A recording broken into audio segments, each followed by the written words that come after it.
दोस्तों इस वीडियो में मैंने फुल पाथवे जिस पे क्लाइंट अभी चल रहा है उसको पूरी तरीके से एक्सप्लेन किया है, मतलब सीक्वेंस 9 से सीक्वेंस 0 तक जो कि फुल है। तो जिन लोगों ने नॉवल पढ़ी है उन लोगों को वीडियो अच्छे से समझ में आ ही जाएगी। जिन्होंने नॉवल नहीं पढ़ी है, सिर्फ एनिमेशन देखा है, उनको बहुत चीज़ें इसमें नहीं समझ में आएंगी, जिनमें मैं बाद में वीडियो बनाता रहूँगा।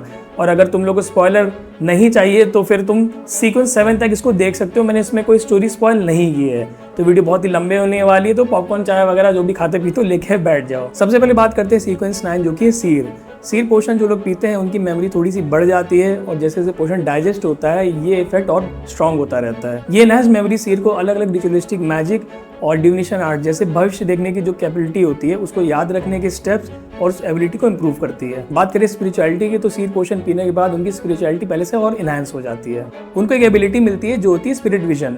उसकी वजह से वो लोग नॉन फिजिकल चीज़ें जैसे कि गोस्ट हो गया, स्पेक्टर्स हो गया, उनको देख सकते हैं और किसी की हेल्थ हो गई, इमोशंस हो गए, उसका भी अंदाज़ा लगा सकते हैं और ये भी पता कर सकते हैं कि कोई चीज़ मैजिकल ऑरा रखती है कि नहीं। वो ऑब्स्ट्रक्टेड ऑब्जेक्ट्स देख सकते हैं और फेंट फुटस्टेप्स सुन सकते हैं, जिसकी वजह से वो आगे क्या करना है उसका जजमेंट ले सकते हैं। लेकिन उनके विजुअल, ऑडिटरी और टेक्टाइल सेंसेस में कोई एनहांसमेंट नहीं होता है। अगली एबिलिटी की बात करें जैसे डिविनेशन मेथड्स और रिचुअलिस्टिक मैजिक, तो वो उसमें हर तरीके के डिविनेशन मेथड्स जानते हैं, जैसे कि एस्ट्रोलॉजी, स्पिरिचुअल नंबर्स और स्क्राइंग वगैरह, इन सब में वो मास्टर बन जाते हैं। और रिचुअलिस्टिक मैजिक की बात करें तो मिस्ट्री प्रायर जो कि सीक्वेंस 9 होता है हर्मिट पाथवे का, उससे ज़्यादा लर्नेड बन सकते हैं। सीड्स को ये नहीं पता रहता है कि वो मिस्टिकल आर्ट्स को यूज़ कैसे करें। उनके पास ये एबिलिटी और टैलेंट होता है कि वो इन्हें एक्सपर्ट लेवल पर कर सकते हैं। मतलब समझ लो ये इनके पास नेचुरली आ तो जाती है पर उनके पास इसकी कोई खास ट्रेनिंग या नॉलेज नहीं होती है।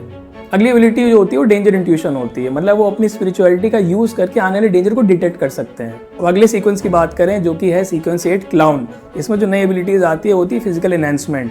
मतलब जो क्लाउन होता है उसकी अपनी बॉडी पे पूरा एकदम कंट्रोल हो जाता है। वो मास्टर एक्रोबैटिक मूव्स हो गए और जैसे सर्कस में जो परफॉर्म करते हैं वो वैसे कर सकता है। क्लाउन का अपने बॉडीली फंक्शंस और फेशियल एक्सप्रेशंस पे नियर कंप्लीट कंट्रोल होता है। उनका चेहरा वही एक्सप्रेशन दिखाता है जो वो दिखाना चाहते हैं, जब तक उन्हें कोई एक्सट्रीम पेन या शॉक ना लगे। इसकी वजह से वो अपनी असली फीलिंग्स को छुपा सकते हैं और ये एबिलिटी उनको स्पेक्टेटर्स, मतलब विजनरी पाथवे का जो सीक्वेंस 8 होता है उसका आर्क नेमेसिस बना देता है। वो अपनी करंट अपीयरेंस अपने शांत माइंड से प्रोजेक्ट कर सकते हैं। लेकिन जो उनकी स्किल्स होती है और स्पीड होती है वो तो बहुत ही ज़्यादा इंप्रूव हो जाती है, लेकिन उनकी स्ट्रेंथ जो होती है, जो कि फिजिकल स्ट्रेंथ होती है, उसमें बहुत ही डिसेंट इंक्रीज होता है। इतना जान लो कि वो एक्रोबैटिक में एकदम नॉर्मल इंसान से बहुत ही ज़्यादा एडवांस हो जाते हैं। मतलब रस्सी पे चलना, बैकफ्लिप मारना, बिल्डिंग पे चढ़ जाना, तो इसमें क्लाउन जो होता है अपने नाम पे पूरा खरा उतरता है। अगली एबिलिटी जो होती है पेपर डैगर्स। मतलब वो किसी शीट ऑफ पेपर को स्टील की तरह शार्प और हार्ड बना के उसको फ्लाइंग डैगर्स हो गया, नाइफ की तरह यूज कर सकते हैं। ये पेपर डैगर जो होते हैं सॉलिड स्टोन में स्टिक कर सकते हैं और जो हंटर जो होता है, जो रेड पीस्ट का जो सीक्वेंस 9 होता है, उसके फ्लैश और बोन को भी भेज सकते हैं। बात करें उनकी स्पिरिचुअलिटी की तो वो तो एनहांस हो जाती है और जो उनका डेंजर इंट्यूशन होता है वो भी एनहांस होता है, लेकिन वो बहुत ही शॉर्ट टर्म के लिए रहता है, तो थोड़ा वो रिलायबल नहीं होता है। वो सुपरनैचुरली किसी की भी अपीयरेंस को किसी भी दीवार के पीछे देख सकते हैं, मतलब एक्सरे विजन सब लोग तरीके का। तो ये जो होता है वो स्पिरिट विजन पे नहीं होता है कि स्पिरिट विजन वो चीज़ होती है जिससे तुम बॉडी के नॉन फिजिकल चीज़ देख सकते हो, जैसे ईथर हो गया, बॉडी का ऑरा हो गया। कभी कभी वो अपने इंट्यूशन से ये भी प्रेडिक्ट कर सकते हैं कि कोई अगला एक्शन क्या लेने वाला है। ये बहुत ही कम होता है लेकिन अच्छा खासा एडवांटेज दे देता है। डिविनेशन की तरह ये एबिलिटी जो होती है बहुत ज़्यादा रिलायबल होती है, इससे वो जो लीथल अटैक्स होते हैं उसको प्री डॉज कर सकते हैं। अगला सीक्वेंस 7 से जो कि मैजिशियन। इसमें जो नई एबिलिटीज आती हैं उनके पास 9 स्पेल्स लाइक एबिलिटी आती हैं जो बिना चैंट या स्पिरिचुअलिटी यूज के फास्ट यूज कर सकते हैं। सबसे पहले एबिलिटी जो होती है वो होती है डैमेज ट्रांसफर। मतलब मैजिशियन जब तक मरा नहीं होता और हाथ हिला सकता है तब तक वो उसकी बॉडी में जो वुंड्स होते हैं हाथ पैर में कहीं पे भी, वो उनको कहीं भी ट्रांसफर कर सकता है। और जो फेटल, जो मतलब बहुत ही लीथल इंजरी होती है, वुंड्स होते हैं, उसको माइनर कर सकता है। और हर वुंड जो होता है वो सिर्फ एक ही बार ट्रांसफर हो सकता है और वो किसी ऑब्जेक्ट से अपने वुंड्स को ट्रांसफर नहीं कर सकते हैं, लेकिन दूसरे को जो वुंड्स होते हैं उसको ट्रांसफर कर सकते हैं। और जो दूसरी एबिलिटी होती है वो होती है फ्लेमिंग जंप। मतलब मैजिशियन 30 मीटर की रेंज में किसी भी फ्लेम या स्पार्क में फेज कर सकता है। मतलब वो एक रेंज टेलीपोर्टेशन की तरह होता है जिसके लिए उसको एक स्पार्क या फ्लेम की जरूरत होती है और ये जो रेंज होती है वो पोर्शन डाइजेस्ट होने के साथ और ज्यादा बढ़ जाती है। फ्लेमिंग जंप के दौरान वो नॉर्मल फ्लेम जो होती है उससे इम्यून हो जाते हैं और ये तब तक रहता है जब तक वो इससे बाहर नहीं आ जाते हैं और फिर उसके बाद उन्हें फ्लेमिंग कंट्रोल यूज करना रहता है, जो कि मैं आगे बताऊंगा अभी। पायरोमैनियाक्स फ्लेम जो कि रेड पीस पाथवे का सीक्वेंस 7 है और विचेस ब्लैक फ्लेम जो कि डीमनस पाथवे का सीक्वेंस 7 है, वो उसकी आग से भी फेस कर सकते हैं और इम्यून रहते हैं। ये डोर पाथवे का सीक्वेंस 5 जो कि ट्रेवलर होता है उसकी एबिलिटी की तरह होता है, लेकिन वो लोग स्पिरिट वर्ल्ड के यूनिक ट्रेड्स को यूज करते हैं, लेकिन जो मैजिशियन होता है वो स्पिरिट वर्ल्ड में एंटर नहीं कर सकता है। इससे मैजिशियंस वहां पे फ्लेमिंग जेम यूज कर सकते हैं जहाँ पे स्पिरिट वर्ल्ड का कनेक्शन रिस्ट्रिक्टेड होता है। अगली एबिलिटी होती है वो होती है एयर बुलेट्स। मतलब मैजिशियंस अपने फिंगर स्नैप करके या गन साउंड मिमिक करके एयर प्रोजेक्टाइल्स बना सकते हैं जो एक्चुअल गन की बुलेट्स की तरह पावरफुल और स्पीड वाली होती हैं। एयर बुलेट्स की पावर और स्पीड पोशन डाइजेशन और सीक्वेंस जैसे से आगे बढ़ता है उसके साथ वो और इंप्रूव हो जाती है। अगली एबिलिटी होती है पेपर फिगरीन सब्स्टिट्यूट। मतलब मैजिशियन जो होते हैं वो पेपर फिगरीन को अपने में कन्वर्ट कर सकते हैं और उससे अपनी जगह स्वैप कर सकते हैं। तो इससे जो बहुत ही ज़्यादा फेटल ब्लोज होती हैं, बहुत ज़्यादा लीथल अटैक्स होते हैं, उससे वो बच जाते हैं और जो कर्सेज होते हैं उनका भी इफेक्ट बहुत ही वीक हो जाता है। दूसरों को फूल करने के लिए एक बॉडी डबल का अच्छा खासा काम कर देता है और फिर एक यूज करने के बाद मैजिशियन किसी और जगह पे रीअपीयर हो जाता है। अगली एबिलिटी है वो है फ्लेम कंट्रोलिंग। इससे क्या होता है कि जो 30 मीटर की रेंज में कोई भी फ्लेम्स होती है वो उसको अच्छी तरह से मैनिपुलेट कर सकते हैं और जो भी कोई चीज़ जलने वाली होती है वो उसको अपने सिंपल गेस्चर या एक्शन से ही जला सकते हैं। और जैसे जैसे पोशन डाइजेस्ट होता है रेंज बढ़ जाती है और जब पोशन कंप्लीटली डाइजेस्ट हो जाता है तो सिर्फ हवा से ही एक फ्लेम को भी समन कर सकते हैं। अगली एबिलिटी होती है अंडर वाटर ब्रीदिंग। मतलब मैजिशियन थिन और एयर वाली एक पाइप बना सकते हैं जो उनको पानी के अंदर सांस लेने में हेल्प कर सकते हैं। मतलब जब वो यूज़ करते हो तो एक मरलॉग की तरह दिखते हैं। मतलब मरलॉग जो सी मॉन्स्टर जो होते हैं, और ये पोशन डाइजेस्ट होने के साथ इसकी जो लेंथ होती है बढ़ती जाती है और जो इनिशियल लेंथ होती है वो 5 मीटर तक होती है। अगली एबिलिटी वो होती है बोन सॉफ्टनिंग। मतलब वो अपनी हड्डी को कुछ हद तक अच्छा खासा सॉफ्ट कर लेते हैं जिससे वो जैसे रस्सी में बंधे हैं या किसी संदूक में फंसे हुए हैं, हैंडकफ्स लगी हैं, तो उससे वो इजीली एस्केप कर सकते हैं। फिर जो अगली एबिलिटी होती है वो उनके जो पेपर डैगर्स होता है उसका ही एक तरह का एवोल्यूशन होता है। मतलब वो पेपर को किसी भी तरीके का वेपन बना सकते हैं। मतलब मेले वेपन जैसे बैट्स हो गया, केन्स हो गया, ब्रिक्स हो गया, तो ये अच्छा खासा एक एडवांटेज उनको दे देता है। अगली एबिलिटी होती है वो होती है इल्यूजन क्रिएशन। मतलब वो एनवायरनमेंट को इन्फ्लुएंस करके साउंड, स्मेल्स और कलर से इल्यूजन्स बना सकते हैं जो रियलिटी के बहुत ही करीब होते हैं और अपने साउंड इल्यूजन्स को यूज करके वो दूर तक अपनी आवाज को पहुंचा सकते हैं। स्ट्रेंथ एंड एबिलिटीज की बात करें तो उनकी जो फिजिकल एनहांसमेंट होती है वो ओवरऑल बढ़ जाती है और उनके हाथ ज़्यादा और ज़्यादा एजाइल हो जाते हैं, बॉडी बहुत ज़्यादा चतुर हो जाती है, मतलब बहुत ज़्यादा निम्बल हो जाती है, जिससे वो नॉन सुपर नेचुरल ट्रिक्स होती है उनको मास्टर कर सकते हैं। बात करें स्पिरिचुअलिटी की तो वो एनहांस हो जाती है और उनको जो स्पिरिट विजन मिलता है वो एनहांस थोड़ा बहुत होता है लेकिन ज़्यादा नहीं होता है और वो लोग एस्ट्रल प्रोजेक्शन को ईथर बॉडी के डीप में ज़्यादा नहीं देख सकते, जिसका मतलब कि वो ये नहीं पता कर सकते कि कोई बियॉन्डर है या नहीं है। उनके पास टारगेट की स्पिरिचुअल इंट्यूशन, जो उनको इंट्यूशन आते हैं कि खतरा क्या आने वाला है, उसको इंटरफेयर करने के कई तरीके आ जाते हैं। अगला सीक्वेंस 6 है जो कि है फेसलेस। इसमें जो नई एबिलिटी आती है वो होती है शेप शिफ्टिंग। मतलब वो किसी वक्त कोई भी इंसान बन सकते हैं अपनी बॉडी को फ्रीली मोल्ड करके। मतलब वो किसी की फेस या बॉडी, स्मेल, वॉइस तक को परफेक्टली मिमिक कर सकता है। फेसलेस दूसरे जेंडर के बॉडी प्रोपोर्शंस या फेशियल एक्सप्रेशन को मिमिक तो कर सकता है लेकिन एक्चुअल जेंडर नहीं चेंज कर सकता। मतलब जैसे अगर मैं लड़का हूँ तो मैं लड़की नहीं बन सकता हूँ लेकिन मेरे फेशियल एक्सप्रेशन और बॉडी प्रोपोर्शन है वो मैं बदल सकता हूँ। लेकिन हाइट और मास में अच्छे खासे रिस्ट्रिक्शंस आ जाते हैं। मतलब वो ऐसे किसी को कॉपी नहीं कर सकते जो उनसे बहुत ही दिखने में लगो। मतलब अगर मैं चाहूँ मैं अगर खली को मैं अगर कॉपी कर लूँ, मिमिक कर लूँ, तो वो मैं नहीं कर पाऊंगा। मिमिक करने के बाद जो उनकी नई हाइट होती है वो उसमें एक हेड का गैप होता है। मतलब वो एक अपने हेड से ज़्यादा लंबे या ज़्यादा छोटे नहीं हो सकते हैं और जो उनके हाथ पैर, बॉडी के जो और भी लिम्स होते हैं उसमें भी अच्छा खासा रिस्ट्रिक्शंस होते हैं। फेसलेस का अपने ट्रांसफॉर्मेशन पे पूरा कंट्रोल होता है। मतलब अपने फेशियल फीचर्स वगैरह हो गए उसको कहीं भी कैसे भी ट्रांसफॉर्म कर सकते हैं, मतलब कहीं भी मूव कर सकते हैं। अगर वो चाहें तो अपने जितने भी चेहरे में जैसे आंख होगी, नाक, कान, मुंह सब कुछ गायब कर सकते हैं। मतलब वो अपने नाम की तरह पूरे फेसलेस बन सकते हैं। वो फेक फेशियल फीचर्स जैसे अपनी आईज वगैरह नकली भी बना सकते हैं और अपनी बॉडी के जो पोर्स होते हैं उनको चेंज करके, शिफ्ट करके कुछ दूसरी ऑर्डर, मतलब अपनी स्मेल ही चेंज कर सकते हैं। शेप शिफ्टिंग और बॉडी कंट्रोल इसलिए फेसलेस को एक्टिंग में बहुत अच्छा बना देता है। वो हर उस इंसान के शेप और टेम्परामेंट को रिकॉल कर सकते हैं जिसको पहचानते हैं या पहचान सकते हैं, चाहे वो कहीं भी छुपा हो या जैसा भी डिस्गाइज्ड हो। पहले के पोशन स्किल्स और शेप शिफ्टिंग के जो अक्यूमुलेशन होता है, मतलब जो उनका कलेक्शन होता है, उससे वो ट्रैकिंग हो गया, कॉम्बैक्ट हो गया, एंटी ट्रैकिंग में बहुत ही ज्यादा अच्छे हो जाते हैं। स्ट्रेंथ एंड एबिलिटीज की बात करें तो उनकी स्पिरिचुअलिटी पहले से और इनहैंस हो जाती है और जो उनके पास ऑलरेडी स्पेल्स होते हैं जैसे फ्लेमिंग जंप वगैरह होता है उन सब में 30% का इंप्रूवमेंट आ जाता है। और जैसे एयर बुलेट्स होती हैं उसकी पावर बढ़ जाती है और जो एयर की जो पाइप होती है जिसकी वजह से सांस ले सकते हैं उसकी भी लेंथ अच्छी खासी बढ़ जाती है। अगला सीक्वेंस 5 है जो कि मैरियोनेटिस्ट। इसमें जो एबिलिटी आती है वो होती है स्पिरिट बॉडी थ्रेड्स मैनिपुलेशन।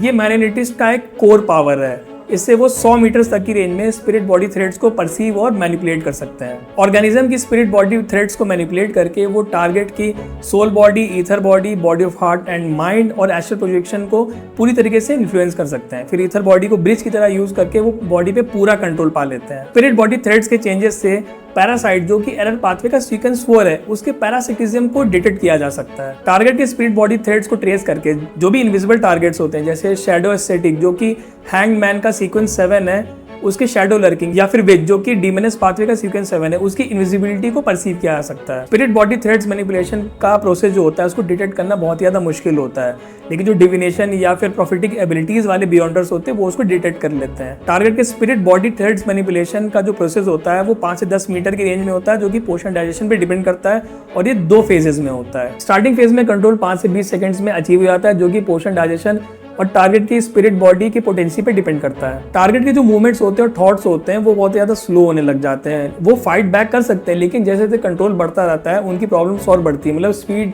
और मूवमेंट होते हैं और ज़्यादा रिस्ट्रिक्ट होने लग जाते हैं। अगर टारगेट को बाहर से कोई एक्सटर्नल या अनएक्सपेक्टेड पेन दे, चाहे मेंटल हो चाहे फिजिकल हो, तो वो फुली अपनी कॉन्शियसनेस को रिगेन कर लेता है, जिसकी वजह से मैरिनेटिस्ट को दोबारा प्रोसेस को स्टार्ट करना पड़ता है। फाइनल फेज तब होता है जब 5 से 2.5 मिनट तक कोई इंटरप्शन नहीं होता है, उसके बाद जो टारगेट होता है वो पूरी तरीके से एक मैरिनेट बन जाता है। अब बात करें मैरिनेट की, तो वो एक तरह का पपेट हो जाता है, मतलब टारगेट जो होता है वो पूरी तरीके से मर जाता है, लेकिन उसमें अभी भी सोल रहती है और वो पूरी तरीके से मैरिनेटिस के कंट्रोल में आ जाता है। सुपरफिशियल सरफेस थॉट जो कि ऊपर ऊपर के थॉट्स होते हैं, उसके अलावा मैरिनेटिस मैरिनेट के प्रीवियस लाइफ के बारे में नहीं जान सकता जब तक वो किसी फैमिलियर चीज से ना मिले, क्योंकि तभी वो फैमिलियर जगह या इंसान से मिलने के बाद उस डिटेल को याद करता है, जिसकी वजह से उसको पूरी चीजें पता चल सकती हैं। इनिशियल स्टेज में मैरिनेटिस एक मैरिनेट को कंट्रोल कर सकता है, लेकिन जैसे पोर्शन डाइजेस्ट होता है वैसे वैसे वो 3 मैरिनेट को कंट्रोल कर सकता है। वो दूसरों के स्पिरिट बॉडी थ्रेड्स को मैनिपुलेट कर सकते हैं, लेकिन वो किसी को मैरिनेट तब तक नहीं बना सकते जब तक उनकी लिमिट ना कंप्लीट हुई हो। मतलब अगर 2 मैरिनेट है वहाँ पे तो तीसरा बना सकते हैं अगर लिमिट में हो तो। मैरिनेट्स वो लैंग्वेजेस बोल सकते हैं जो उन्होंने जिंदा रहने के दौरान सीखी हो, भले ही मैरिनेटिस को लैंग्वेज ना आती हो, लेकिन मैरिनेटिस वो लैंग्वेज सीख नहीं सकता और उसको बोल नहीं सकता। मैरिनेट का जो कंट्रोल रेंज होता है वो 100 मीटर्स तक होता है मैक्सिमम जो होता है,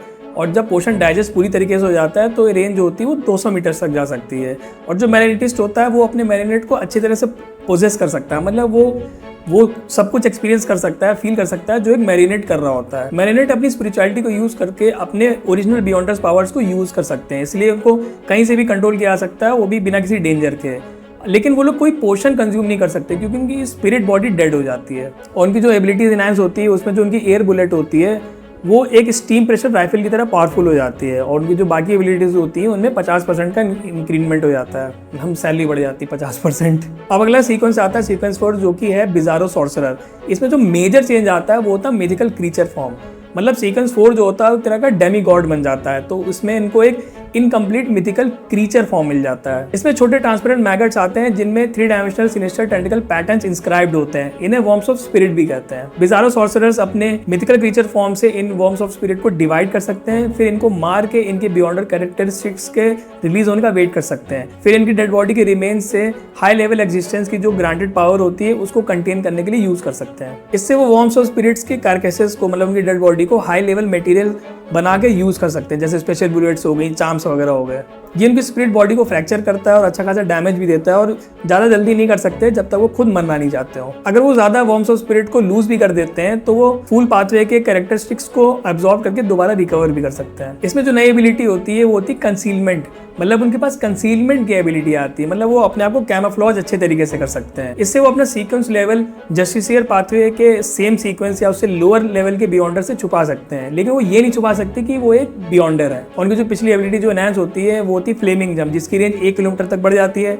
उनकी एयर बुलेट एयर कैनन बन जाती है, मतलब एक बुलेट जगह वहाँ पे कैनन आ जाती है, और डैमेज ट्रांसफर में वो अपने वुंड्स या दूसरे के वुंड्स को पेपर फिगरीन पे ट्रांसफर कर सकते हैं। इल्यूजन क्रिएशन में भी अच्छा खासा इंप्रूवमेंट आता है, तो उनके जो ऑडिटरी इल्यूजन्स होते हैं वो कैटाक्लिज्मिक इंटीरियर जो कि टैरेंट पाथवे का सीक्वेंस 4 है उसके रोर की तरह लाउड हो जाता है। वो इल्यूजरी थॉट्स क्रिएट कर सकते हैं और अच्छी खासी बड़ी चीज को भी छुपा सकते हैं। उनकी जो शेप शिफ्टिंग एबिलिटी होती है वो भी इनहांस हो जाती है, मतलब वो कोई भी एनिमल का रूप ले सकते हैं, लेकिन वो बहुत ज्यादा अलग नहीं होना चाहिए। और स्पिरिट बॉडी स्टेट में ये रिस्ट्रिक्शन पूरी तरीके से हट जाती है। अब उनकी स्पिरिट बॉडी थ्रेड्स मैनिपुलेशन भी बहुत ज्यादा एनहांस और इंप्रूव हो जाती है। इसमें जो पहला पॉइंट आता है वो होता है बिस्टोवल, मतलब इसमें जो वर्म्स स्पिरिट्स होते हैं वो अपने मैरिनेट्स को वो गिफ्ट कर सकते हैं, और गिफ्ट मिलने के बाद फिर वो बिजारो सॉर्सरर्स की पावर्स को यूज कर सकते हैं। मतलब तुमने अगर अपने पपेट्स को ये वर्म्स दे दिए तो वो तुम्हारी पावर यूज कर सकते हैं। इनिशियली बिजारो सॉर्सरर्स अपने मिथिकल क्रीचर फॉर्म से 50 वर्म्स ऑफ स्पिरिट को स्प्लिट कर सकते हैं। ये लिमिट पोर्शन डाइजेशन के साथ बढ़ने लग जाती है, लेकिन ज़्यादा यूज़ करने की वजह से स्किज़ोफ्रेनिया के सिम्टम्स दिखने लग जाते हैं जो कि ट्रीट नहीं किए जा सकते हैं, जिससे कंट्रोल होने लग जाता है। बिजारो सॉर्सरर्स वॉर्म्स ऑफ स्पिरिट को स्पिरिट बॉडी थ्रेड से रिट्रीव कर सकते हैं, स्विच कर सकते हैं और गिफ्ट कर सकते हैं उस मैरिनेट से जो 1 किलोमीटर की रेंज में हो। बिजारो सॉर्सरर को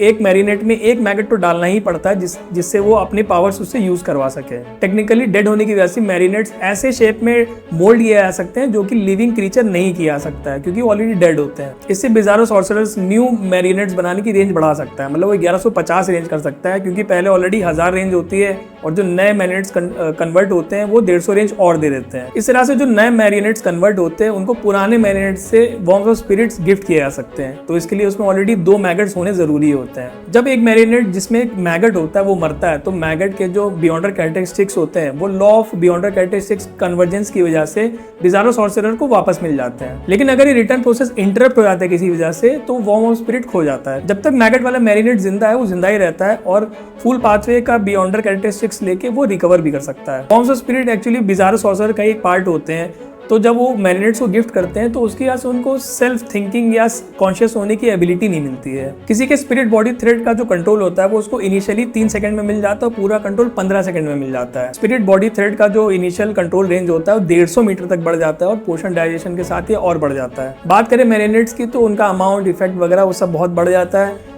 बिजारो सॉर्सरर एक साथ 50 मैरिनेट्स कंट्रोल कर सकता है और पोषण डाइजेशन के साथ ये बढ़ जाता है। उनकी जो रेंज होती है वो 1 किलोमीटर तक हो जाती है। अगर कोई मैरिनेट रेंज के बाहर चला आता है और 10 मिनट के अंदर आ जाता है तो वो ट्रूली नहीं मरता और कंट्रोल में ही रहता है। मैरिनेट्स की सुपरफिशियल कॉन्शियसनेस को रीड किया जा सकता है और enhance spirit body threads control के जरिए स्पिरिट चैनलिंग जैसे इफेक्ट अचीव किया जा सकते हैं। जितना हाई लेवल का मैरिनेट होता है उतना ही पूरे इफेक्ट होता है मिलिटेड स्पिरिट चैनलिंग का। इसमें एक नई एबिलिटी और आती है, वो होती है मैरिनेट इंटरचेंज। मतलब वो अपने मैरिनेट से 1 किलोमीटर की रेंज में अपनी बॉडी और अपने क्लोथ्स को स्वैप कर सकते हैं, लेकिन कोई एक्सटर्नल ऑब्जेक्ट को स्वैप नहीं कर सकते। उनकी स्पिरिचुअलिटी अच्छी खासी इंप्रूव हो जाती है और जो उनकी डिविनेशन होती है, मतलब वो सिर्फ कॉइन फ्लिप करके अच्छी खासी इन्फॉर्मेशन पता कर लेते हैं। और जो उनका स्पिरिट विजन होता है उसके लिए उनको कोई पर्टिकुलर एक्शन करने की जरूरत नहीं पड़ती है, वो अपने विल पे ही उसको एक्टिवेट कर सकते हैं। इसके बाद आता है सीक्वेंस 3 जो है स्कॉलर ऑफ योर। इनकी जो मेन पावर होती है वो होती है हिस्ट्री का एक्सेस और उससे हेल्प लेना। ये 3 पार्ट्स में आती है, historical void borrowing, historical void projection और हिस्टोरिकल वॉइड हाइडिंग। सबसे पहला पॉइंट जो है हिस्टोरिकल वॉइड बोरोइंग, उसमें क्या होता है कि वो अपने पास्ट सेल्फ से ही स्ट्रेंथ बोरो कर सकते हैं। मतलब जब तक उनकी स्पिरिचुअलिटी उनको अलाउ करती है तब तक वो लगातार अपनी स्ट्रेंथ बढ़ा सकते हैं। एक तरह का परपेचुअल मोशन हो जाता है यहाँ पे। दूसरा हिस्टोरिकल प्रोजेक्शन समनिंग, मतलब इसमें वो पास्ट में एग्जिस्ट किए हुए कोई भी इंसान या ऑब्जेक्ट को हिस्टोरिकल प्रोजेक्शन के रूप में हिस्टोरिकल वॉइड से समन कर सकते हैं। 3 फैक्टर्स हैं जो टारगेट को हिस्टोरिकल वॉइड से समन करने पे उसकी प्रोबेबिलिटी और उसके ड्यूरेशन को इन्फ्लुएंस करते हैं। करस्पॉन्डिंग हिस्ट्री और मैटर्स की जितनी अच्छी अंडरस्टैंडिंग होती है उतनी ज्यादा उनकी ड्यूरेबिलिटी बढ़ जाती है। टारगेट का लेवल जितना ज्यादा स्कॉलर व्यूअर के मुकाबले कम होगा उतना ज्यादा सक्सेस के चांसेस बढ़ जाते हैं और ड्यूरेशन भी लंबी हो जाती है। फ्यूचर में टारगेट के साथ जितने अच्छे संबंध होते हैं उतना ही सक्सेस और ड्यूरेशन के चांसेस और ज्यादा बढ़ जाते हैं। 80% पोर्शन डाइजेशन पे अगर कोई ऑर्डिनरी ऑब्जेक्ट है या उनका ही कोई रिलेटेड ऑब्जेक्ट है तो यहाँ पे ड्यूरेशन 15 मिनट तक मेंटेन की जा सकती है। हिस्टोरिकल प्रोजेक्शंस के भी करस्पॉन्डिंग स्पिरिट बॉडी थ्रेड्स होते हैं, तो इसलिए उनको भी मैरिनेट्स बनाया जा सकता है। यहाँ तक कि मैरिनेट्स को भी समन किया जा सकता है। स्कॉलर ऑफ योर एक टाइम पे 3 हिस्टोरिकल प्रोजेक्शंस को समन कर सकता है और इसमें वो भी शामिल है जो उनके मैरिनेट समन करते हैं। सक्सेसफुली समन हिस्टोरिकल प्रोजेक्शन जो स्कॉलर ऑफ योर से हाई लेवल के होते हैं उनमें उनकी ओरिजिनल स्ट्रेंथ का एक ही पोर्शन होता है। हिस्टोरिकल प्रोजेक्शन से भी हिस्टोरिकल प्रोजेक्शंस को समन किया जा सकता है, लेकिन उनकी स्ट्रेंथ थोड़ी कम होती है, मतलब अच्छी खासी कम होती है। हिस्टोरिकल प्रोजेक्शंस ऑर्डर्स पे रिलाई करते हैं और क्योंकि उनमें इंटेलिजेंस की कमी होती है इसलिए कॉम्बैट में वो एकदम मैकेनिकल बिहेव करते हैं। एक मिस्टिसिज्म प्रिंसिपल होता है a unique shared consciousness in time. इसकी वजह से हिस्टोरिकल प्रोजेक्शंस के जो काउंटर पार्ट होता है उसकी पास्ट मेमोरीज उनमें नहीं होती है। इससे scholar of your historical projection से उन क्वेश्चंस का आंसर नहीं ले सकता जिसका उनको नॉलेज ना हो, लेकिन स्कॉलर ऑफ योर का जो लेवल होता है वो फुली कॉन्शियस हिस्टोरिकल प्रोजेक्शंस को समन करने के लिए इनसफिशिएंट होता है। अगर टारगेट की ट्रू बॉडी हिस्टोरिकल वॉइड या फिर कंसील्ड स्टेट में है तो अपने माइंड को हिस्टोरिकल प्रोजेक्शन के जरिए भेज सकते हैं और कंट्रोल कर सकते हैं। लेकिन जो चीजें मर चुकी उनकी सोल या उनकी रेजिडुअल विल बची हुई है तो उनको हिस्टोरिकल प्रोजेक्शन की वजह से सेंस किया जा सकता है। स्कॉलर ऑफ योर अपने हिस्टोरिकल प्रोजेक्शन से डायरेक्टली कनेक्टेड रहता है तो बिना बोले ही अपने ऑर्डर्स वगैरह दे सकता है। है। ये कंट्रोल हिस्टोरिकल प्रोजेक्शन के इंटेलिजेंस की कमी या फिर जो उससे अच्छे रिलेशंस होते हैं उस पर डिपेंड करता है। इससे स्कॉलर व्यूअर अपने जो एलाइज होते हैं उससे अच्छे से कोऑर्डिनेट कर सकता है, जो हिस्टोरिकल समन्स को कंट्रोल कर रहे होते हैं। वो यूनिकनेस से डायरेक्टली रिलेटेड चीजें समन नहीं कर सकते हैं, मतलब इसमें यूनिकनेस एज अ ऑब्जेक्ट या उनको अकोमोडेट करने वाली चीजें शामिल होती हैं, लेकिन इस रिस्ट्रिक्शन को कुछ हद तक बाईपास किया जा सकता है, जैसे यूनिकनेस की पावर को एक्सर्ट करने वाले ऑब्जेक्ट या पीपल को समन करके। जो तीसरी एबिलिटी वो है हिस्टोरिकल वॉइड हाइडिंग। इससे वो हिस्टोरिकल वर्ल्ड में एंटर कर सकते हैं और उसके गैप्स में छुप सकते हैं जब तक उनकी स्पिरिचुअलिटी उन्हें अलाउ करती है, और फिर जब उनकी हाइडिंग बंद होती है तब उनको सेम उसी स्पॉट पे फिर से वापस आना पड़ता है। हिस्टोरिकल वर्ल्ड में समनिंग और बोरोइंग की ये कंडीशन है कि उस गैप ऑफ हिस्ट्री में उनका पास्ट सेल्फ हो। हिस्टोरिकल वर्ल्ड में हाइडिंग के दौरान स्कॉलर व्यूअर अपनी कॉन्शियसनेस हिस्टोरिकल प्रोजेक्शन को भेज सकता है और कंट्रोल कर सकता है। हिस्टोरिकल वर्ल्ड के गैप जिसमें वो हाइड कर रहे होते हैं वो उनकी हिस्ट्री के अंडरस्टैंडिंग तक ही लिमिटेड होते हैं, और वो लोग फॉग भी प्रोड्यूस कर सकते हैं और किसी भी एरिया का टेम्परेचर लो कर सकते हैं। उनकी जो एबिलिटीज जो स्ट्रेंथन हो जाती है उसमें पेपर फिगरीन सब्स्टिट्यूट जो उनके होते हैं वो बहुत ज़्यादा इंप्रूव हो जाते हैं। वो ट्रैकिंग हो गया, प्रोफेसी पावर्स हो गई, डिविनेशन हो गया, इन सबको इंटरप्ट भी कर सकते हैं। पेपर फिगरीन सब्स्टिट्यूट्स टारगेट्स के सर्टेन बॉडी पार्ट्स या ऑर्गन्स को भी आप सब्स्टिट्यूट कर सकते हैं, मतलब जब तक किसी को उनका फेक होने का पता नहीं चलेगा तब तक वो ओरिजिनल की तरह लगेंगे। बात करें डैमेज ट्रांसफर की, तो अब यहाँ पे scholar of your elements, curses, prophecies, attacks और गेजेस का जो सर्टेन पार्ट होता है वो पेपर फिगरीन सब्स्टिट्यूट पे ट्रांसफर कर सकता है। फ्लेमिंग जंप की रेंज 5 किलोमीटर तक बढ़ जाती है। अब वो ऑब्जेक्ट्स या फिर मैरिनेट्स को भी ट्रांसफर कर सकते हैं, और उनकी जो एयर कैनन होती है वो कोस्टल आर्टिलरी डिफेंस के बराबर पावरफुल हो जाती है, उसकी पावर को भी वो एडजस्ट कर सकते हैं। शेप शिफ्टिंग की बात करें तो किसी भी क्रीचर में ट्रांसफॉर्म कर सकते हैं जो उनकी थोड़ी बहुत लिमिट में हो, और उनके कुछ ऑर्गन्स काम करते हैं और कुछ ऑर्गन्स काम नहीं करते हैं। स्पिरिट बॉडी थ्रेड मैनिपुलेशन में भी अच्छा खासा इंप्रूवमेंट आ जाता है।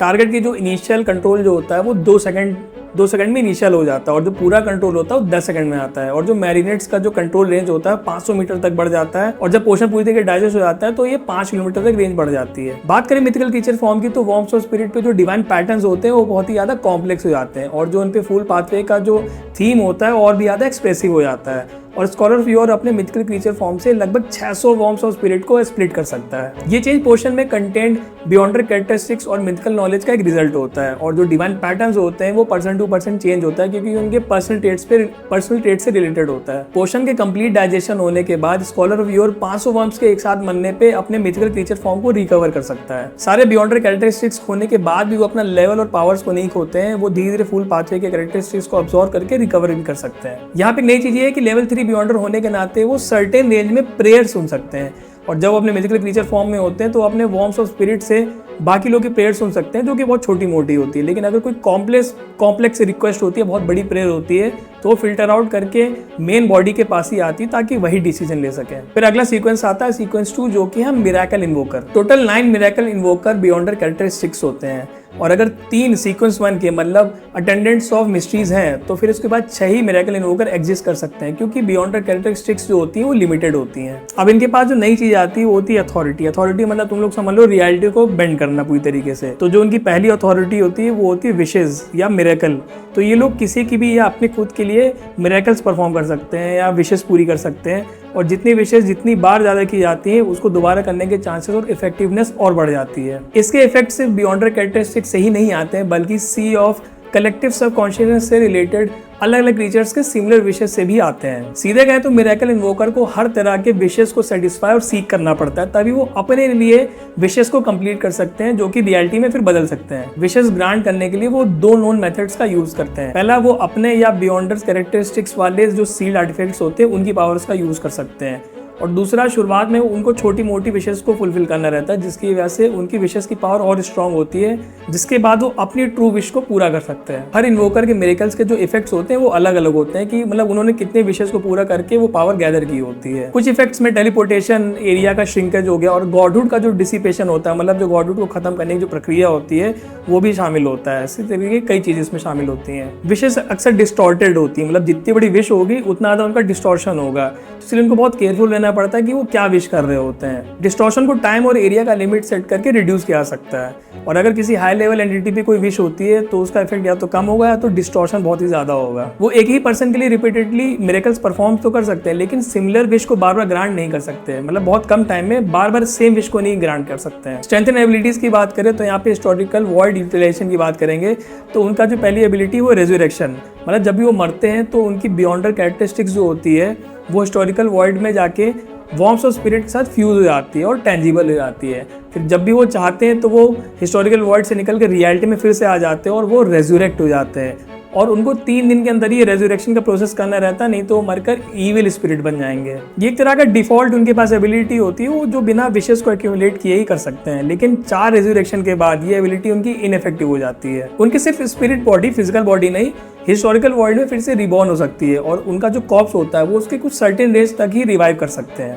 अगर वो करेक्ट डोमेन के विशेष बनाते हैं तो वो अपने कॉर्प्स से दूर रिवाइव होने के मिरेकल भी बना सकते हैं। दूसरी एबिलिटी है जैमिंग इन फेट, मतलब इन्वोकर फ्यूचर में कुछ अपना इन्फ्लुएंस दे सकता है जिसकी वजह से किसी भी चीज की प्रोबेबिलिटी कम या बढ़ाई जा सकती है। ये एबिलिटी टारगेट के फेट के साथ इंटरफेयर तो करती है, लेकिन ये व्हील ऑफ फॉर्च्यून बियॉन्डर का जो फेट मैनिपुलेशन होता है उससे एकदम अलग होती है। तीसरा हिस्टोरिकल वर्ड समनिंग, मतलब अभी तक वो जैसे लोगो को या ऑब्जेक्ट को ही समन कर सकते थे, लेकिन अब क्या है, वो किसी हिस्टोरिकल इवेंट या सीन को ही पूरा समन कर सकते हैं जिससे वो फेमिलियर होते हैं। ये ability total 9 item people scenes तक लिमिटेड होते हैं, जिसमें से 3 एंजल लेवल के होते हैं। उनकी स्पिरिचुअलिटी अच्छी खासी इंप्रूव हो जाती है। उनकी जो ड्रीम डिविनेशन का जो रिजल्ट होता है वो बिना सोए वो अपनी आंखों से ऐसे ही देख सकते हैं, और जो उनकी स्पिरिट बॉडी होती है वो उनकी फिजिकल बॉडी से वो अलग करके स्पिरिट वर्ल्ड में भी जा सकते हैं। उनकी डेंजर इंट्यूशन और जो स्पिरिचुअल इंट्यूशन होती है उसमें मैसिव बूस्ट मिल जाता है उनको, और ये एबिलिटीज जो होती हैं वो ड्रीम डिविनेशन के साथ मिलके किसी भी ऑब्जेक्ट या सब्जेक्ट की जो फ्यूचर आउटकम होने वाला था उसकी पॉसिबिलिटीज को भी देख सकते हैं। वो दूर से भी कनेक्शन के सोर्स से रिलेटेड जो फ्यूचर होता है उसकी डिटेल्स को अच्छे से देख सकते हैं। उनका स्पिरिट बॉडी थ्रेड्स मैनिपुलेशन बहुत ही ज्यादा बढ़ जाता है। वो कम से कम 5000 मैरिनेट्स को कंट्रोल कर सकते हैं और पूरी सिटी में अपने मैरिनेट्स को फैला सकते हैं, मतलब पूरी सिटी को ही कंट्रोल कर सकते हैं। बात करें उनके मिथिकल क्रीचर फॉर्म की, तो एक पूरी तरीके से मिथिकल क्रीचर बन जाते हैं। उनका जो फॉर्म होता है एक वॉर्टेक्स होता है, जो वॉर्म्स ऑफ स्पिरिट्स होते हैं वो उनसे बना रहता है। उसमें जो इनविजिबल टेंटिकल्स होते हैं वो उसमें से ग्रो करने लग जाते हैं। वॉर्म्स ऑफ स्पिरिट की कॉन्स्टिट्यूशन की वजह से उनके पास हाई रिजनरेशन पावर आ जाती है, तो कोई भी अगर लीथल अटैक या इंजरी होती है तो उससे भी रिकवर कर लेते हैं। सीरियस इंजरीज में वो सेकंड्स के अंदर ही अपने पूरे लिम्स को ग्रो कर सकते हैं, और वो कम से कम 5000 वॉर्म्स ऑफ स्पिरिट्स को अपने से स्प्लिट कर सकते हैं और अपने मैरिनेट्स में इम्प्लांट कर सकते हैं। इसके बाद फिर पहला सीक्वेंस आता है जो है अटेंडेंट्स ऑफ मिस्ट्रीज। ये एक तरह के एंजल्स होते हैं जो प्रोफाउंड मिस्ट्रीज को सर्व करते हैं। ये करस्पॉन्डिंग डोमेन्स की जो अथॉरिटीज होती है उनका कंट्रोल ये गेन करते हैं। वो ओरिजिनली एग्जिस्ट किए हुए ऑब्जेक्ट्स के स्पिरिट बॉडी थ्रेड्स को समन कर सकते हैं और फिजिकल ऑब्जेक्ट्स और एब्स्ट्रैक्ट कॉन्सेप्ट्स को कंबाइन भी कर सकते हैं। और जो इनके पास नई एबिलिटी आती है उसमें अगर किसी मटेरियल के पास कोई स्पिरिट बॉडी पहले थी जो अब नहीं है, तो वो पास में आके उसके स्पिरिट बॉडी थ्रेड्स को रीजनरेट कर सकते हैं, जिससे वो उसका मैरिनेट बना सकते हैं। वो ऐसी चीजें जिसमें पहले स्पिरिट बॉडी थ्रेड्स नहीं होती उसमें वो कुछ भी प्रोड्यूस नहीं कर सकते, लेकिन जो चीजें जिनमें पहले स्पिरिट बॉडी थ्रेड्स होती थी वो उसको पोजेस कर सकते हैं। पहले वाले में मेनली मेटालिक आइटम्स होते हैं, गोल्ड कॉइन्स, पाउंड्स वगैरह होते हैं, और जो दूसरी चीज़ें होती है उसमें फिश, बीफ, प्लांट्स और जो भी खाने की अदर चीज़ें होती हैं वो सब चीज़ें शामिल होती हैं। तो जब भी कोई क्रीचर ऐसी चीज़ों को खाता है जिसमें रिन्यूड स्पिरिट बॉडी थ्रेड्स होते हैं तो वो भी एक मैरिनेट बन जाता है, मतलब वो करप्ट हो जाता है। इनके पास जो अथॉरिटी होती है वो चेंज होती है, मतलब किसी चीज़ को ग्राफ्टिंग, रीअसेंबलिंग या टैम्परिंग कर सकते हैं। मतलब कोई भी एब्स्ट्रैक्ट कॉन्सेप्ट हो गया, फिजिकल चीज़ें हो गई, उसकी पूरी चीज़ ही उसकी डेफिनेशन ही बदल सकते हैं। मतलब वहाँ पे लॉजिक भी अब अप्लाई नहीं हो सकता है। सिंपलेस्ट एप्लीकेशन यहाँ पे है कि वो रियल वर्ल्ड को स्पिरिट वर्ल्ड में ग्राफ्ट कर सकते हैं। ग्राफ्ट मतलब ये होता है कि दो चीज़ों को जोड़ के एक नई चीज़ बना देना, जैसे दो पौधों को जोड़ के हम लोग नया पौधा बना देते हैं। वो ग्राफ्ट यूज़ करके स्पिरिट वर्ल्ड में फ्रीली मूवमेंट कर सकते हैं और एक तरह का टेलीपोर्टेशन इफेक्ट अचीव कर लेते हैं। लेकिन यहाँ पे कंडीशन ये होती है उनको उस रीजन को लोकेट करना पड़ता है। जिन अटेंडेंट्स के पास सेफिरा कैसल होता है उनको एक यूनिक एडवांटेज भी मिलता है, नहीं तो फिर उनको अपने प्रिपरेशन पे ही अपना रिलाय करना पड़ता है, मतलब अपने प्रिपरेशन में भरोसे रहते हैं वो लोग। अब वो एक लोकेशन को अपनी मेन बॉडी के पास भी ग्राफ्ट कर सकते हैं, जिससे उनके मैरिनेट्स होते हैं वो रेंज के बाहर नहीं आते हैं और जिसकी वजह से वो पूरे वर्ल्ड में जा सकते हैं। ग्राफ्टिंग के दूसरे एप्लीकेशन में रीअसेंबलिंग भी शामिल है, जिसमें कनेक्शंस, टारगेट्स, एंकर्स और प्लेयर्स और स्टार्टिंग पॉइंट्स, एंड पॉइंट्स वगैरह शामिल होते हैं। ग्राफ्टिंग चेंज का एक अथॉरिटी है जो चेंज और बिजारनेस सिम्बलिज्म्स के लो मैनिफेस्टेशन से बना होता है। जो दूसरी अथॉरिटी होती है वो होती है कंसीलमेंट। ये द फूल के लिए एक डिवाइन किंगडम बनाता है, मतलब ये डिवाइन किंगडम जो होता है वो स्पेस टाइम को डिस्टॉर्ट करके उस एरिया को ऐसा इफेक्ट करता है कि वहाँ पे एनिमीज और इन्फॉर्मेशन बाहर नहीं आती, लेकिन ये अभी एक एम्ब्रियो वाली स्टेज में होता है, मतलब बहुत ही अभी इनिशियल स्टेज में होता है। और तीसरी अथॉरिटी बिजारनेस, मतलब वो बिजारनेस का जो डोमेन होता है उसको पूरी तरीके से मास्टर करते हैं और उसमें जो इनकी एबिलिटीज़ होती है, जैसे पेपर फिगरीन हो गया, फ्लेम जंप हो गया, ऐसा हो गया, तो उसको पूरी तरीके से मास्टर कर लेते हैं। अब जो उनकी स्ट्रेंथन एबिलिटीज़ होती हैं तो उनके पास जो प्रीवियस एबिलिटीज़ होती है वो तो पूरी तरीके से मास्टर कर लेते हैं, और जो उनका जो स्पिरिट बॉडी थ्रेड मैनिपुलेशन होता है उसमें वो 3 से 4 सेकंड में टारगेट की पूरी बॉडी पे कंट्रोल पा लेते हैं। और ये जो स्पिरिट बॉडी और फिजिकल बॉडी होती है उसके बीच की जो बाउंड्री होती है वो एक तरह से खत्म ही हो जाती है, मतलब वो साथ भी होती है और अलग भी होती है, तो कभी वो इजीली वो स्विच भी कर सकते हैं। और जो उनका रेजरेक्शन होता है वो फिर से रीसेट हो जाता है, मतलब इन्वोकर में अगर वो रेजरेट कर चुके होते हैं तो फिर से 4 बार रेजरेट और कर सकते हैं। और फिर अगला सीक्वेंस जो होता है, सीक्वेंस 0 होता है, वो होता है फूल। अब ये एक तरह का डीटी हो जाता है, मतलब समझ लो एक तरह से भगवान हो जाता है। और जितनी भी अब तक तुमने अथॉरिटीज देखी हैं ये उसका एक तरह का एम्बॉडीमेंट हो जाता है। वो हर तरीके का ट्रिकरी कर सकता है, किसी को भी फूल कर सकता है, किसी को भी मैनिपुलेट कर सकता है। अब यहाँ जो मेन अथॉरिटी आती है वो होती है फूलिंग। अब इसमें जो पहला पॉइंट होता है वो होता है हिस्ट्री। वो हिस्ट्री को भी चेंज कर सकते हैं, मतलब वो किसी ऑब्जेक्ट या सब्जेक्ट का पास्ट और प्रेजेंट को स्प्लिट कर सकते हैं, उसकी पूरी पोजीशन ही चेंज कर सकते हैं। तो इससे वो पास्ट को प्रेजेंट बना सकते हैं और प्रेजेंट को पास्ट भी बना सकते हैं। और दूसरा टाइम, वो टाइम को ही फूल कर सकते हैं, मतलब वो किसी भी कोई भी चीज़ अगर हो रही होती तो उसके ऑर्डर को रीअरेंज कर सकते हैं। और किसी के पास अगर कोई टाइम मैनिपुलेशन में अगर कोई रिस्ट्रिक्शन लगाओ तो उसको हटा सकते हैं और किसी भी प्रोसेस को लंबा या छोटा कर सकते हैं। तीसरा है फेट, मतलब वो अपनी और किसी और के फेट, मतलब भाग्य किस्मत को ही वो बेवकूफ बना सकते हैं। अलग ही कॉन्सेप्ट है भाई। चौथा है चेंज, मतलब वो किसी भी कॉन्सेप्चुअल ऑब्जेक्ट या ग्राफ्टेड कॉन्सेप्ट को चेंज कर सकते हैं, उसको फूल कर सकते हैं, जिससे पूरा एनवायरनमेंट ही बदल जाता है। पांचवा है कंसीलमेंट। इसमें जो उनका डिवाइन किंगडम होता है पूरी तरह से कंप्लीट हो जाता है। उसमें जो ऑब्जेक्ट्स होते हैं पूरी तरह से टेम्पर्ड होते हैं, मतलब वो उनके हिसाब से ही होते हैं। तो कोई अगर उसमें एंटर करना चाहता है उसको बहुत ही ज़्यादा फोर्स या मैं कहूँ कि एकदम इम्पॉसिबल हो जाता है, उसमें कोई एंटर भी नहीं कर सकता है। छठा है माइंड। वो माइंड डोमेन से ब्लाइंड स्टुपिडिटी पे अथॉरिटी रखते हैं, मतलब वो किसी के भी आईक्यू को इतना लोअर कर सकते हैं वो एकदम सोच भी नहीं पाएगा ढंग से। और ये जो इनकी एबिलिटी होती है वो 0 सीक्वेंस के जो ट्रू गॉड्स होते हैं उनको भी इफेक्ट कर सकता है। वो टारगेट्स को ऐसा फूल करते हैं कि जिससे वो कोई ज़रूरी इन्फॉर्मेशन भूल जाते हैं या फिर उस पर अटेंशन नहीं देते हैं। लेकिन अगर टारगेट अपने जजमेंट को केयरफुली याद करे, उस पर फोकस करे, तो उनको पता चल जाता है कि वो फूल्ड हुए थे। तो दोस्तों ये था मेरा पूरा एक्सप्लेनेशन। अगर तुम लोग को वीडियो पसंद आई, तुम लोग को जानते हो क्या करना है, लाइक से सब्सक्राइब करना है। अगर तुम लोग चाहते हो मैं LOTM पे और वीडियोस बनाता रहूँ तो नीचे LOTM कमेंट कर देना, इससे मुझे पता चलेगा कि तुम लोग सिर्फ LOTM की वीडियोस देखने के लिए आए हो। और जिन लोगों को इसमें बहुत चीज़ें नहीं समझ में आई तुम लोग वो भी कमेंट कर सकते हो, तुम लोग को क्या क्या समझ में नहीं आया, तो मैं उस पर डिटेल वीडियोस ज़रूर बनाता रहूँगा। तब तक के लिए मिलते हैं अगले वीडियो में।